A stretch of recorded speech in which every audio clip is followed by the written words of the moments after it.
Hey, what's up, everybody? It's Model Monday, and today I've got this cool looking model, which are the ventricles inside of your brain. So if you want to see a different model, go ahead, hit the like, follow button, and drop a comment of what you want to see next.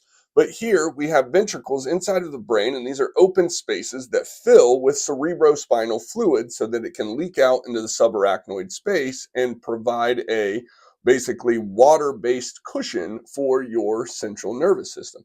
So you have two lateral ventricles, this one here, right? Right and left lateral ventricle. This makes up the first and second ventricle. Okay. Medially, right here, you have the third ventricle. This is the third ventricle. And the third ventricle is connected to those lateral ventricles by this little duct here, which is called the foramen of Monroe, or some people just call it the interventricular foramen.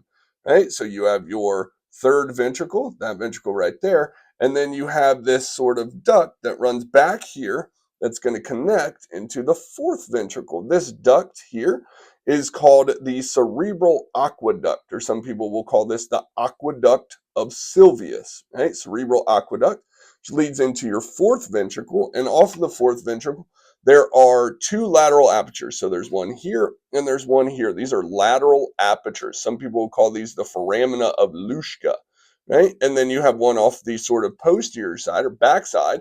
That's this one here. This is known as the median aperture, right? And your median aperture is also called the foramen of Magendie. So that cerebral spinal fluid is produced by specialized cells that are labeled here in pink, right? Called ependymal cells, which make up something called the choroid plexus.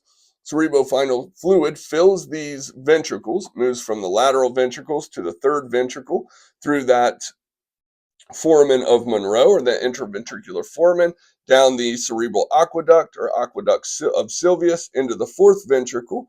And then from the fourth ventricle, it leaks out into the subarachnoid space through the lateral ventricles, or the foramina of Luschka, or the median aperture, or the foramen of Magendie.